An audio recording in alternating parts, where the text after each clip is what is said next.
अस्सलाम वालेकुम नाज़रीन, मां आहियां शुएब अली उमरानी ऐं तव्हां ॾिसी रहिया आहियो BR टाइम न्यूज़। सभ खां पहिरियां शामिल कंदासीं हीअ रिपोर्ट। आर्मी चीफ कराचीअ में पेश आयल वाक़े जी जांच जो हुकुम ॾेई छॾियो। Army chief general Qamar Javed Bajwa corps commander कराचीअ खे हिदायत कई त सूरत हाल जो जाइज़ो वठी जल्द रिपोर्ट पेश कई वञे।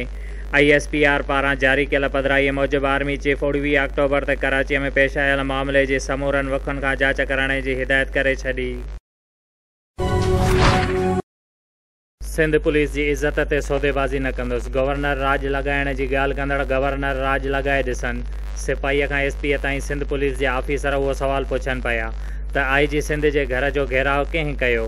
आर्मी चीफ ऐं DG ISI इल्ज़ामनि हेठि आयल इदारनि खां उन्हनि इल्ज़ामनि जी जांच कई। बिलावल हाउस कराचीअ में प्रेस कॉन्फ्रेंस कंदे बिलावल चयो त मामले जी जांच थियणु घुरिजे, पोइ हुकूमत वञे त भले वञे।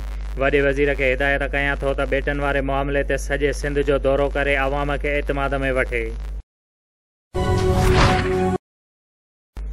शाह साहब छा IG सिंध अगवा थियो हुयो? शाह साहब जवाब त ॾियो। सहाफ़ी वॾे वज़ीर खां सवाल पुछंदा रहिया, पर मुराद अली शाह जवाब ॾियण बदिरां प्रेस कॉन्फ्रेंस ख़तमु करे हलियो वियो।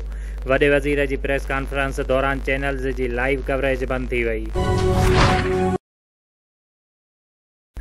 सिंध जे वॾे वज़ीर पारां कैप्टन सफ़दर ख़िलाफ़ केस दाख़िल थियण ऐं संदसि गिरफ़्तारीअ वारे मामले जी जांच लाइ वज़ीरनि ते ॿधल कमेटी जोड़ण जो ऐलान।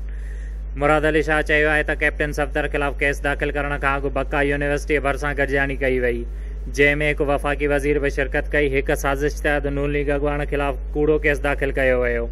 साज़िश करण वारनि खे बख़्श न कंदासीं। कमेटी मूंखे बि घुरायो त आउं बि पेश थींदुसि। वॾे वज़ीर बेटनि वारे मामले ते सुभाणे सदारती ऑर्डिनेंस ख़िलाफ़ सिंध असेंबलीअ जे इजलास में ठहराउ पेश करण जो ऐलान। CPEC अथॉरिटीअ जे चेयरमैन समेत समूरा ऑफिसर नेब ऐं FIA जे इंक्वायरीअ खां आजा हूंदा। अथॉरिटी रिथाबंदीअ वारे वज़ारत बदिरां वज़ीर आज़म अॻियां जवाबदेह हूंदा। वफ़ाक़ी हुकूमत पारां CPEC अथॉरिटीअ बाबति नओं कानून मुसवद आणण जो फ़ैसिलो।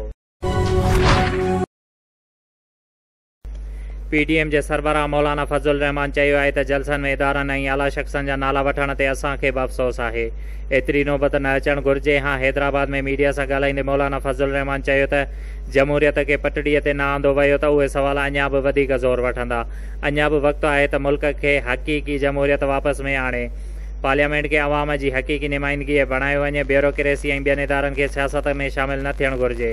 शुएब अली उमरानी खे ॾींदा इजाज़त। वधीक ख़बरुनि ऐं अपडेट्स लाइ ॾिसंदा रहो BR टाइम न्यूज़।